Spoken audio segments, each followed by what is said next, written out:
Chapter 114. Interlude. XXIII. Law Masaki enters the Saffron Police Department's monitoring station, then steps in front of the main screen to observe the boy a few rooms over. He looks younger than 12 today, small in some hunched-in way that goes beyond his posture. Masaki can make out some resemblance to his mother, mostly the hair and shape of the chin, and wonders if Laura knew all along what her son was. How's he doing? Same as before, determined, but also miserable and scared, but trying to hide it. Doing a better job with the second. Any use of his powers? Not that I can tell, but I wouldn't trust my assessment. Don't worry, I don't. Tuta rolls his eyes, but Masaki just sips from his coffee, gaze still on the boy. Read Veres's file, insofar as he has one, was not enlightening. Barely anything of note until he started his journey, then it was one major thing after another, with occasional months-long quiet. Supposedly unlocked his powers just a year ago, and now there's no one they can trust to evaluate him. Maybe Sabrina, if they could trust Sabrina to not be part of all this somehow, which Masaki also doesn't. He might get overruled on that if the local league doesn't see that Sabrina is the obvious person to have taught him how to do all these unique things. But that is, ostensibly, what she gathers students for in the first place, and so she has a convenient cover if any of them suddenly develop unusual powers. You're being paranoid again. Masaki glances at Tuta. Lucky guess. He wouldn't have agreed to a psychic partner if he himself wasn't dark, but Miracle Eye has changed things. Hard not to hold that against Veres, but he has to admit that possibility of teleporting someday does help. Particularly given the ways the world is changing. A new age, the rocket leader said. As if he had the right to single-handedly declare that, and as if others hadn't been saying the same for months now. But it was true, nonetheless, and in ways Masaki had been preparing for longer than anyone. With you it doesn't take much luck, it's practically the default. But no. Tuta taps the corner of his eye with his pen, before bringing it back down to his notebook, his own gaze staying on Veres. Slight squint and you press your lips together a little. Masaki considers, then grudgingly nods. Thanks. Anytime, boss. How much sleep did he get? Was escorted to one of the Sylph nap rooms about an hour after the broadcast. Woke up 30 minutes ago, so 7 hours and change, assuming he slept the whole time in there. Oversight, or deliberate. Maybe confusion. If they're still hoping to use him as an asset, they'll treat him carefully so he doesn't turn against them. His tone is pointed, and Masaki smiles. And you think we should do the same? You saying you don't want him, if he's legit? Masaki doesn't answer, just tends to the burning in his chest as the fire in him waxes brighter and hotter. Yes, he'd want Veres, might even need him, but he doesn't trust him, and accepting his help without that could be more dangerous than going alone. For over 2 decades of service, Masaki has been warning people about a possibility like Team Rocket. His superiors listened, gave him resources, connected him with potential allies. They did good work nibbling at the edges of such possible conspiracies, but the broader focus of Interpol was still on the day-to-day, the mundane, and his division was just 2% of their total resources. In Masaki's line of work, as often as not, being proven right feels worse than being wrong. He was, in fact, feeling sick to his stomach in the hours after the rocket broadcast, until the call from his superiors, who informed him that the project's budget and manpower were being increased tenfold, and that he was being given full authority in the Indigo regions to pursue and take down Rocket by any means necessary. A mandate Indigo's political powers may not particularly appreciate, which puts him in a position he dislikes being on the other side of. His local informant hinted that Veres might be able to tell true lies to other psychics, and yet he has to act as though he doesn't know that, in case the regional police are in on whatever conspiracy produced Veres. In principle, he doesn't object to regions having their own secret methods of fighting crime, and would normally admire the security mindset that would keep them from sharing it with Interpol. But at a time like this, they should be laying their cards on the table, and no one's mentioned anything to him yet, which means he has to assume he's in hostile territory and play things even closer to the chest than usual. Maybe whatever conspiracy birthed Veres was hiding him from the police because it knows they're in league with the Rockets. When is everyone gathering? he asks. Midnight. A couple of their dark leaders have to finish local meetings before they fly over. The door opens, and Masaki turns to see the head of all Indigo Police, Director General Akane Tsunemori. She's a slight woman, rising only to Masaki's chest, with short brown hair and a plain, calm face. Good evening, Agent Looker and... Notebook, was it? Yes, ma'am. Pleasure to meet you. Any update on identification? Masaki asks before they can get derailed with small talk. The sooner they can question Veres, the less time the potential conspiracy has to clean up their tracks. Tsunemori raises a brow at him but says, nothing we can match to a record yet, but we've got a name, Archer, and a sketch. Tuta looks between them. The rocket leader? Supposedly, Masaki mutters. I'll believe it when we interrogate someone who wasn't at risk of being caught. The Director General ignores him, addressing Tuta directly. The young oak helped Miracle Eye the renegades we caught. Most weren't high-ranked enough to know anything important, but our psychics confirmed that 2 of them had contact with a man they believed, at least, to be their leader. Supposedly everyone around them also acted like this Archer was the boss of all their fellow renegades, and the 2 facial sketches match each other. We'll be putting a generated image up with a bounty soon, regardless. She steps closer so she can view the monitor. How's Veres doing? He's fine, Masaki says. I'd like to request... Denied. Her voice is calm, gaze taking the boy in without any obvious emotion. You don't trust me, I don't trust you, and we still need to work together, so let's just get to it, shall we? Fair enough. Masaki enters the interrogation room first and watches as Red Veres's gaze jumps to his, searching for something, then moves to the Director General and widens. The boy rises to his feet, and for an absurd moment Masaki thinks they're about to get rushed. But no, Veres clearly recognizes her and is reacting with respect. It makes sense. While a Director General isn't on the same level as a region's champion or chairman, it's not far below them in political power, above leaders, and on par with the Ranger General if in a different hierarchy. Still, the boy's apparent surprise is itself surprising. It would be absurd to think he didn't predict this level of response, so what is he trying to signal by pretending? Not everything that's surprising is suspicious, as Tuta often says. It makes him a valuable partner that he understands Masaki enough to work with him while still balancing his perspective. If Red Veres is an operative for some secret organization, this is an act, but he should remain open to the possibility that he's just a young psychic who stumbled onto some unique powers. And in either case, from all accounts what he did earlier today was quite draining for him, which may explain why Veres is staring at Director Tsunemori's hand, which is extended for him to shake. This surprise is more likely to be genuine, in any case, and the director smiles. It makes her already young-looking face even softer. I wanted to thank you in person. You and Oak saved a lot of lives today, not to mention keeping the renegades from getting all of Sylph's research. The boy tentatively reaches out a hand to take hers, which she squeezes and pumps once while Masaki takes his seat. Sorry to keep you waiting in any case. Tsunemori continues as she takes her own seat. Can we get you anything? Have you eaten? Veres slowly shakes his head, then seems to realize this is ambiguous and says, I'm okay. His gaze jumps to Masaki, clearly curious but unsure if he should ask. Agent Looker, he says, letting his impatience color his tone more than it normally might. Interpol, let's cut to the chase, shall we? Who trained you to do what you did today? It's obvious, of course, that the international police would be the bad cop to the local leader's good, but it also naturally fits his personality better. He can do empathizing and understanding. Any cop worth their badge can, but there's something more clean about being able to freely let his suspicions out. Veres blinks at him, then visibly steels himself. No one. I figured it out myself at the casino. It's okay, Red. Tsunemori's voice is gentle. You can tell him. You're not in any trouble, and we're all on the same side here. Veres's eyes widen as he stares at her. Tell him what? I did. You're not in any trouble yet, Masaki says, frowning at Tsunemori as if annoyed by her false promise.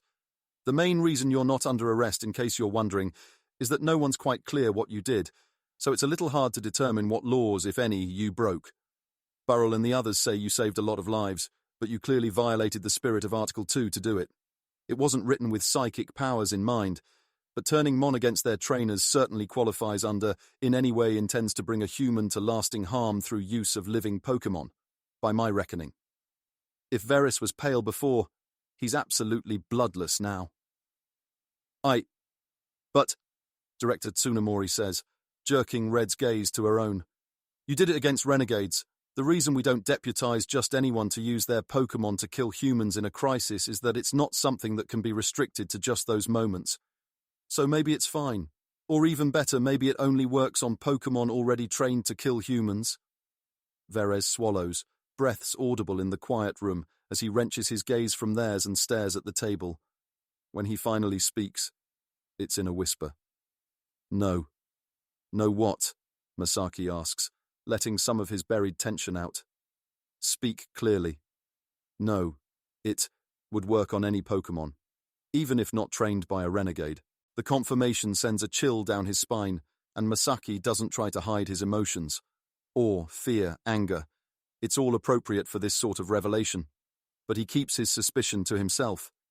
He wasn't sure Varys's powers would turn out to be this maximally dangerous, but either way he didn't expect the boy to just come out and say it if it was. That's it then. The director says you haven't done enough to warrant a renegade investigation, so we can't use a psychic to read your thoughts. But Interpol has different standards, and we will extradite you if you don't cooperate. The boy's breaths are coming faster now, and he swallows hard. I don't... That wouldn't... Skillful interrogation is a fine art, despite the fact that it often looks indistinguishable from bullying. You have to know when to push and when to ease off to get more information, or let the target hang themselves. Contrary to popular belief, even depressingly among fellow officers, getting angry or crying isn't particularly correlated with guilt. Lack of sleep, traumatic experiences, shock, righteous indignation. There are plenty of reasons for any particular emotional response someone might have in a high-stress situation. The most interesting question is whether what he's seeing is genuine or not, and he has to admit it's hard to imagine it being a ruse at this point. Varys hasn't even asked about whether he can have a lawyer, and Tuta's best guess from surface readings was that Red is determined in some direction, beneath all his anxiety. That wouldn't help because I can hide my thoughts from other psychics, and hide that I'm hiding them. Masaki can only stare as his plans unravel, hypotheses all fading. He should be reacting, should be more obviously skeptical of a lie so bold. Maybe call him out for being desperate as to think they wouldn't check anyway. But he knows it's not a lie, or at least strongly suspected. He can't help but glance at Director Tsunemori, who is leaning back in her chair, brow raised. Surprise, not skepticism, and not sufficient surprise. You can't be serious, he says, finally managing to catch the thread of how his alternate ignorant self would react upon seeing the Director General's own reaction. Sabrina told us. Of fucking course she did. He lets his real frustration fuel the dynamic they're playing at, but Tsunemori is still looking at Varys, and it takes him a moment to realize she was talking to the boy. You could think of it as a betrayal, she continues, tone consolatory. But in fact she seemed confident you'd admit it yourself, like one of those visual illusions where it's both the selfish move on her part and the one that shows great loyalty to Varys at once. There's something fascinating in it, but he can consider it later. And you weren't going to tell me because you thought, what? That I'd have kept it from you if I knew. Not in this case, but it occurred to me that Interpol might already know this sort of thing is possible, and have kept it to itself for reasons I'm sure would seem very reasonable to you. He doesn't act offended or angry, because the counterfactual him wouldn't be, even if she was wrong. But they are still in front of a suspect, and he has no intention of giving away his own source. We'll talk about this more later. Meanwhile, we still have to test it to be sure. Of course. Though I have to ask Mr. Varys, why admit it? Because he expected Sabrina to talk, Masaki thinks, then realizes that if that's true, it doesn't hold up the theory that she taught him how to do it, nor does it serve whatever secret project he was suspecting them to be part of. The boy takes a deep breath, then slowly lets it out. Because there's too much at stake. I always knew it would get out eventually, and my mom would say not to talk to you without a lawyer, but the announcement earlier today, There's no time for any of that. I'm scared. No, I'm terrified of what will happen to psychics when all this gets out. But we're just a small portion of the population. And if Team Rocket is lying about their ambitions, if they actually try to take over the region instead of making their own, I have to help stop that however I can. Which, I think, means I have to help both of you. Despite himself, despite the cynical voice inside that says Vera's only told them because he'd already told Sabrina and couldn't trust she'd keep his secret, Masaki feels himself believing the boy. And that's a dangerous thing to be feeling right now. All right, never mind. We're talking about it now. If you really want to cooperate, my partner will come in and ask you some questions during a meld. Red swallows but meets his gaze. I'm, getting a sense, from my hidden thoughts, that I have a few secrets that aren't mine to share. I want to flag them for, meta-honesty norms and let you know about them ahead of time, so that even though your partner won't always sense that they're there, you won't have to worry about whether I'm hiding things because I am, just nothing related to my powers. Once again, Masaki feels disquieted by the mixed signals he's getting off of Veres. If he hadn't heard about how the boys seemed to veer between total calm and losing his shit throughout the attack on Sylph, he'd be wondering what Veres is playing at. As it is, he decides it's probably just stress and grudgingly allows for some admiration. Bullshit, is all he says. The last thing he wants right now is for Veres to realize he has some leverage. You don't get to say you're cooperating, then pull that. We have more information than you do, and we know how to keep unrelated information we gain in pursuit of an investigation to ourselves. You'll tell us everything, and we'll decide if it's relevant. He leaves before Veres can respond, and goes directly back to the monitoring room to watch as Director Tsunemori puts a hand on the boy's shoulder. He can be an asshole, but only because he cares a lot about stopping Rocket. It's fine with me if you have some private memories, and I appreciate you sharing what you did about your powers. I'll buy you some time to recover before his partner comes. Masaki can't tell if she's still playing good cop, is feeling genuine trust, or is just treating Veres like the prized asset he is. Either way, the boy seems close to tears again as he gives her a grateful look, then rests his forehead on the table and lets out a long breath once she leaves. Give him 10 minutes, Masaki says only a little begrudgingly as he puts on his coat, and bring him some snacks and a soda. Get on his good side if you can, in case I burned a bridge. You got it. What if he asks about his mother? Tell him I'm speaking with her.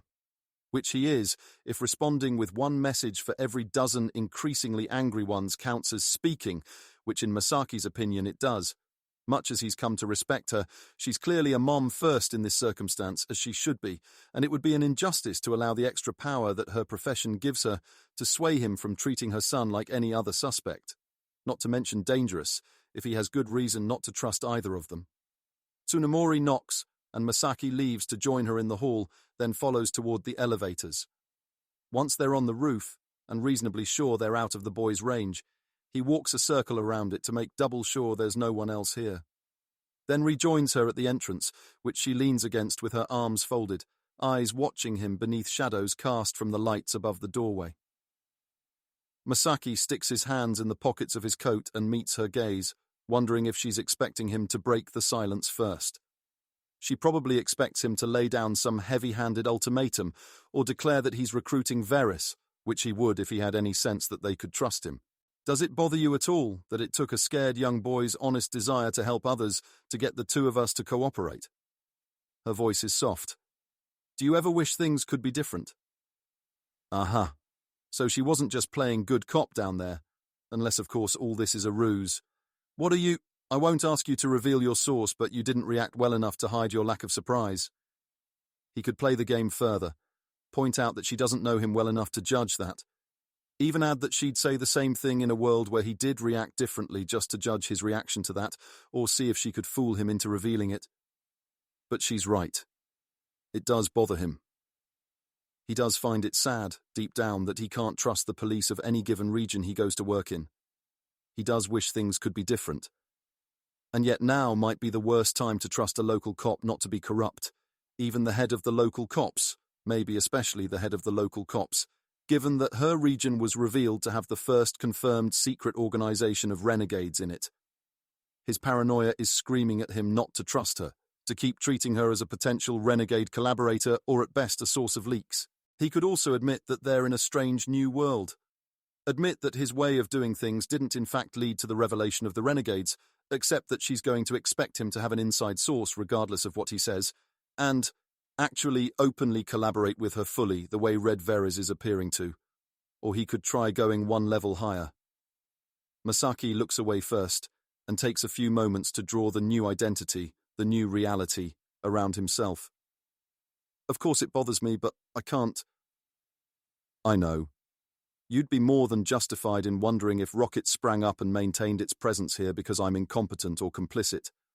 I'm sure many others are as well, which is why I turned in my resignation papers. He turns back to her in genuine surprise, knocked out of his frame once again. Your chairman refused? She did, though she added that if I want to resign again in a month, she'll accept it if there's been no progress.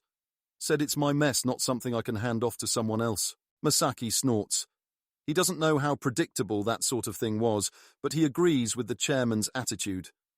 Besides, while it's dangerous to have a corrupt or incompetent person heading the investigation into Rocket, someone paying attention could get information about which category Tsunemori is in over the next month. If it was his call, Masaki would have a separate subdivision that tries to do the opposite of whatever directives she gives, just in case. But that might lead to more chaos if the different investigations get in each other's way. Something to think on later. So, what does trust look like here? It looks like me giving you some extra power, extra decision-making ability over the Indigo Police.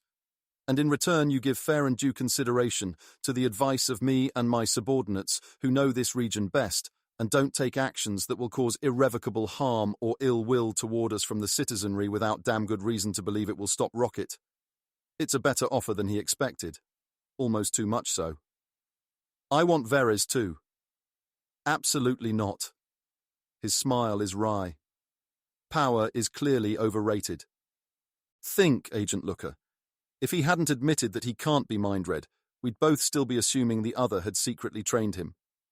But if he's not actually some secret operative, if he really is just a young prodigy who's doing his best to help, we're not going to pressure him into doing anything he doesn't want to while we're fighting each other, and I don't trust Interpol not to do that to him enough not to try myself. He's an Indigo citizen, and unless he decides to join you on his own, you can't have him. Masaki turns to take in the city again, watching lights move along the streets between mostly dark buildings. There aren't as many as there should be, even this close to midnight. Saffron is still spooked by what happened today, likely the whole region is, and he can practically smell that fear on the wind, feel it himself in the tension around his shoulders, the tightness in his stomach. The Rocket renegades are out there, planning their next move, maybe even swelling their ranks while the rest of them argue over how to stop them.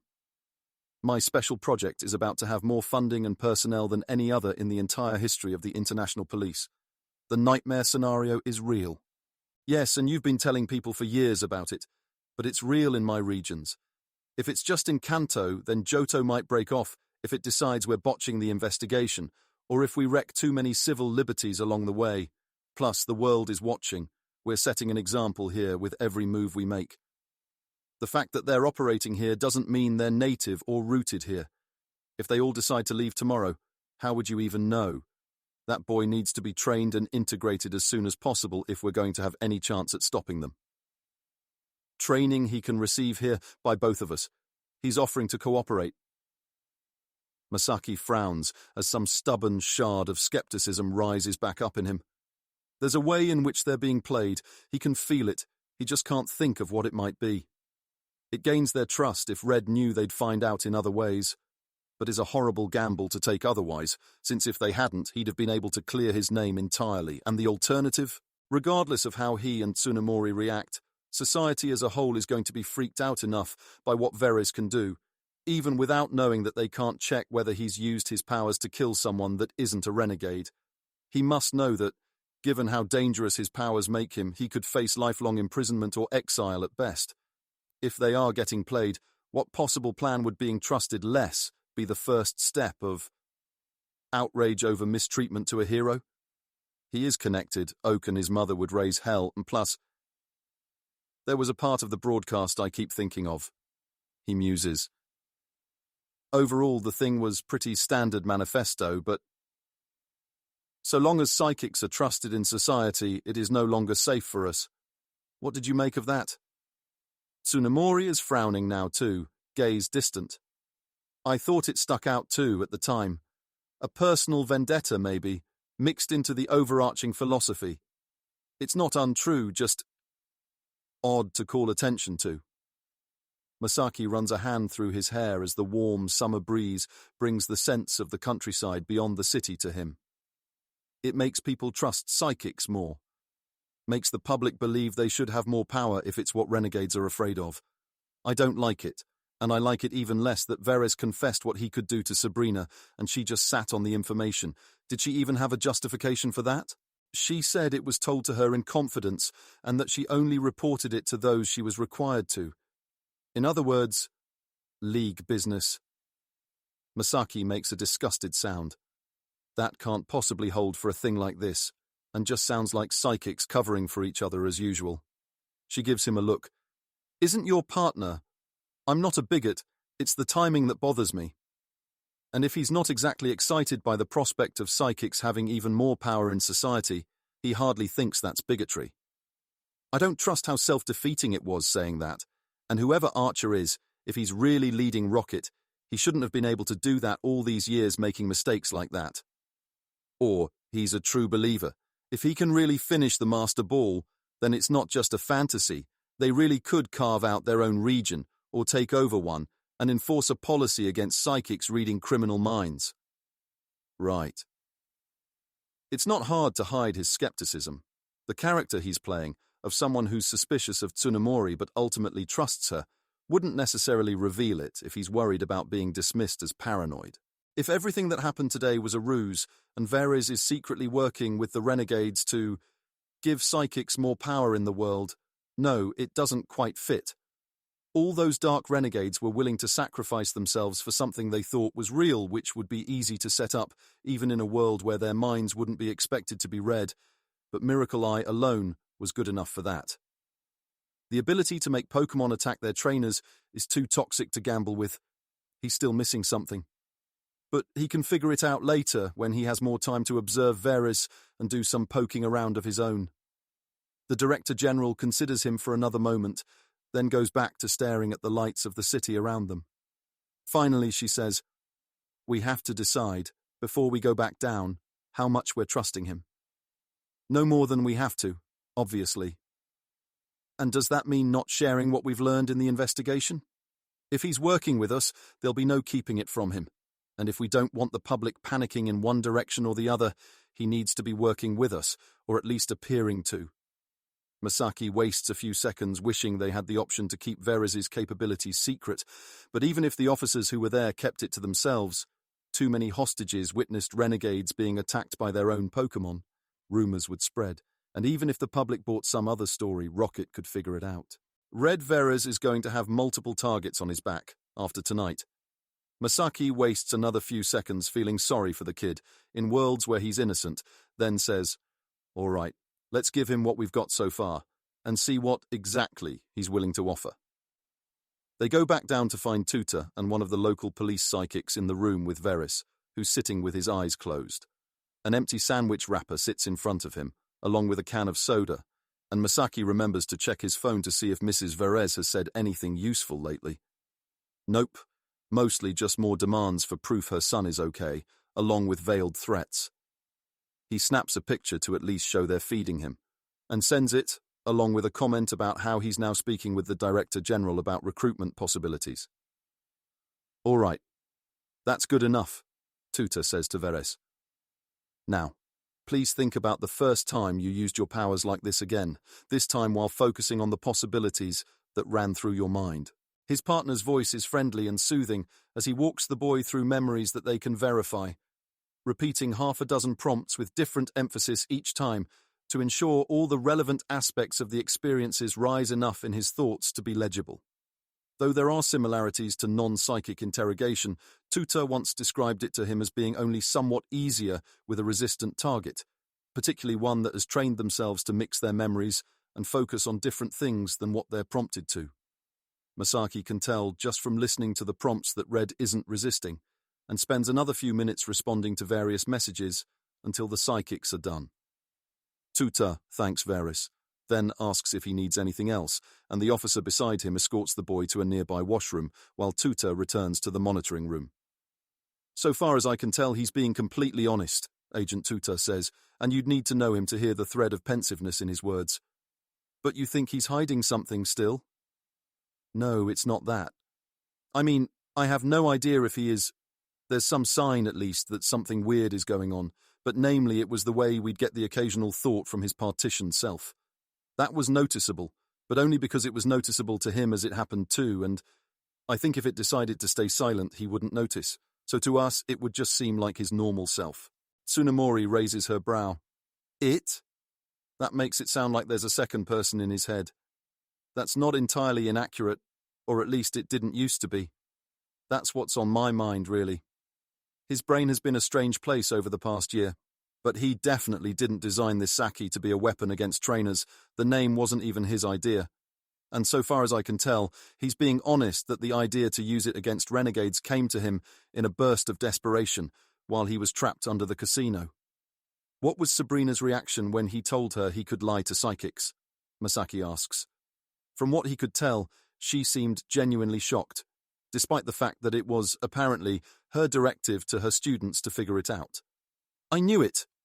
Let him finish, Tsunemori says. Tuta shrugs. Like I said, genuine seeming shock. Apparently she meant it as a theoretical exercise to see if it was even feasible, and to train them in various other ways in the process of trying for the impossible. They spent months at it, without any sign of progress beyond those other benefits, until Red merged with an execute, which gave his specially partitioned brain what he needed. He's been giving regular reports to a Dr. Jang at the gym in case there are side effects of what it did to his mind, but he didn't reveal that it also allowed him to hide lying, not even to his therapist. Satisfied? Tsunemori asks. Or are you going to demand that he reveal every secret he's keeping for anyone? And what are you prepared to do to him if he refuses, given we can't even check, and he can apparently set it up so that he doesn't even know he's doing it? Masaki scowls. I need to know who Sabrina reported it to. Yes, and I'm sure the League will be happy to cooperate, but why don't you send Agent Notebook to make that request while we talk with Varys? Masaki feels antsy not having better answers, about them knowing there are secrets Varys isn't sharing. But she's right to say there isn't much they can do about it in the moment. He looks at Tuta, who nods and sighs. All right. Go. Message me with any updates. You got it. Tuta collects his coat and gives Tsunemori a half-salute, half-wave as he heads for the door. Once he's gone, Masaki turns back to the monitor showing Varys, who's resting his forehead on his arms this time. Got a more comfortable room? 10 minutes later, they're in the station's staff office, each with a cup of coffee or tea and a box of various pastries on the table. Varys still looks a little shocky around the edges and a little wary, like he's still waiting to be thrown in a cell somewhere. Masaki lets him finish his first cookie before breaking the silence. I still don't trust you. Tsunemori sighs, but Masaki ignores her. Still, the Director General has made a compelling case to try and acquire your collaboration, and I'm willing to see what happens, because our circumstances are desperate. I'm not promising sanctuary even if nothing you've said to us so far turns out to have been false. Varys just meets his gaze and nods. I understand. He doesn't, though. Masaki has exactly one lifeline to offer Varys if the people of Indigo decide, upon finding out what exactly he did to become the hero of Sylph and the casino, that they don't actually want a psychic who can turn any Pokemon lethal without others, knowing walking their streets, and he's going to only offer it once the boy has no other options. Because whether Varys has co-conspirators or not, whether Varys is secretly coordinating towards some end with Rocket or not, he's not going to be able to remain an independent entity forever. He's become too powerful for that, and he may not have realized that his days as a simple researcher are over, but telling him now won't make it sink in the way it will over the next few weeks. In a prisoner's dilemma, most people, criminal and innocent, believe that cooperation is by default the correct choice. But in a proper dilemma, Defecting is the most rewarding option for the individual, so long as they believe their peers will cooperate. There are, of course, external complications that can be brought up to determine whether the reward is actually the best decision, like if a criminal is part of an organization that will punish them for speaking to the police, or if a negative reputation will make someone regret a decision that's beneficial to them in the short term, which is why a real evaluation of any payoff matrix should incorporate things like that in the final scores. If an outcome is scored higher without taking all the factors into account, it's a bad measure, which means influencing what someone decides to do in a dilemma requires figuring out as many of their considerations as possible, then making sure you can promise things that accurately tip the numbers in the directions you want them to go. He doesn't trust that Sabrina really revealed everything she knows about Veres, and Veres admitted that he's hiding other people's secrets. He can claim it's unrelated, but he wouldn't necessarily know that for a fact. If he really is as innocent as he appears, then Masaki would bet his badge that someone's manipulated him, even if it's the partitioned self Tuta mentioned.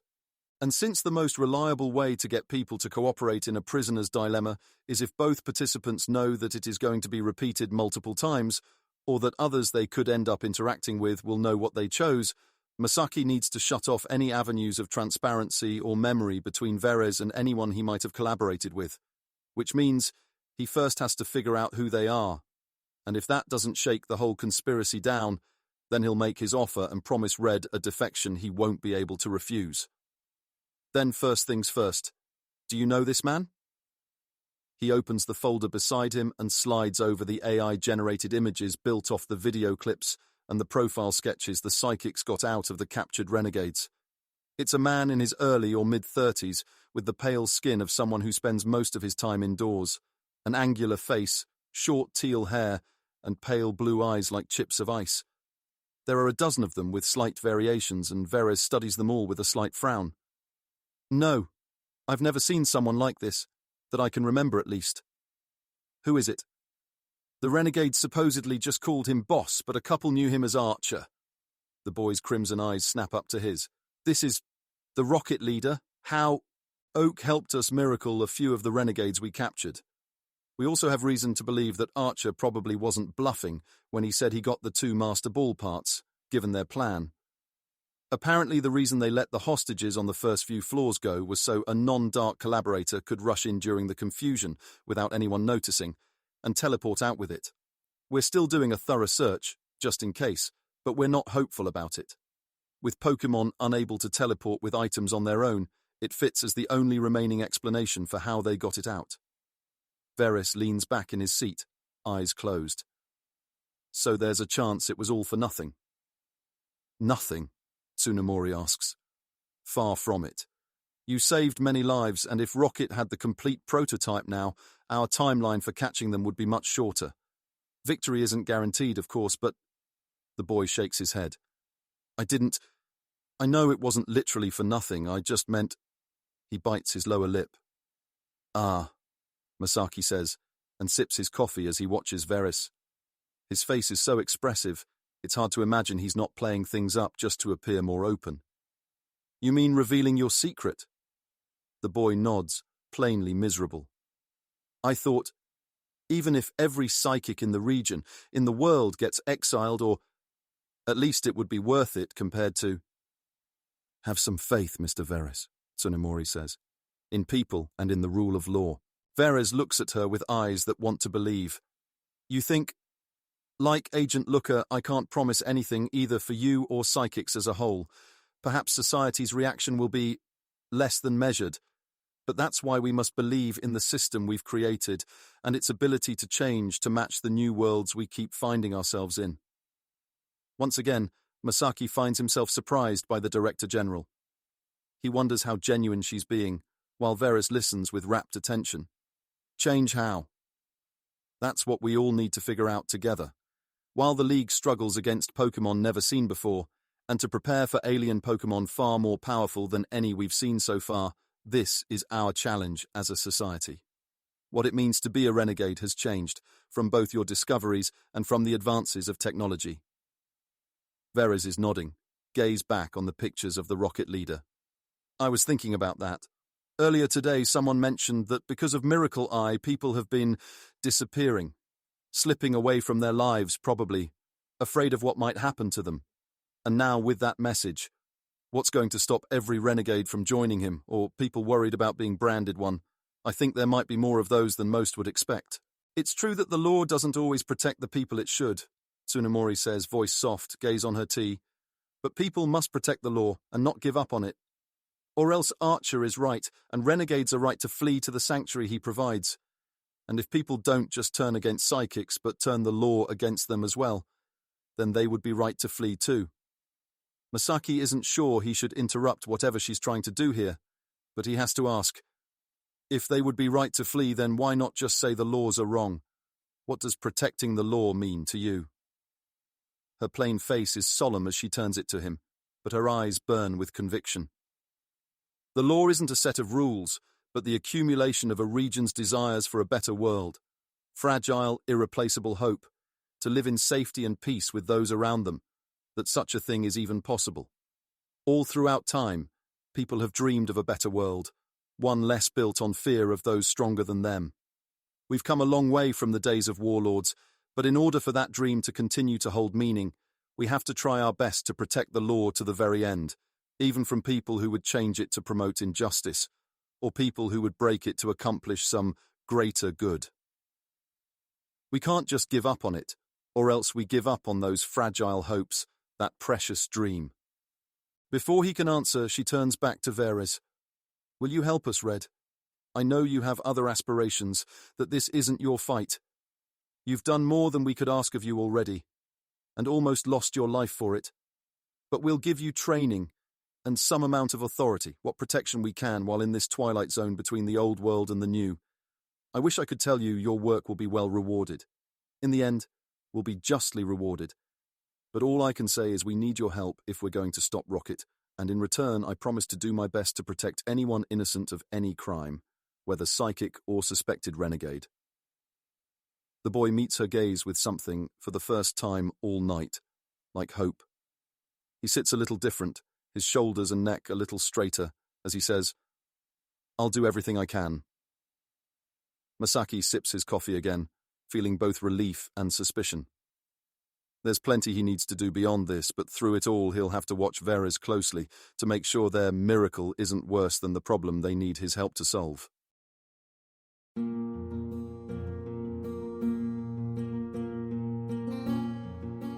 This has been an AI reading of the Pokemon fanfic, Pokemon, The Origin of Species, written by Daystar Eld. If you enjoy this work, please visit patreon.com/daystareld, where you can support the author. Additionally, if you enjoyed this podcast and wish to help support the creation of others like it, you can visit patreon.com/askwhocastsai, where we are releasing episodes 4 weeks in advance of the regular feed. Thanks for listening.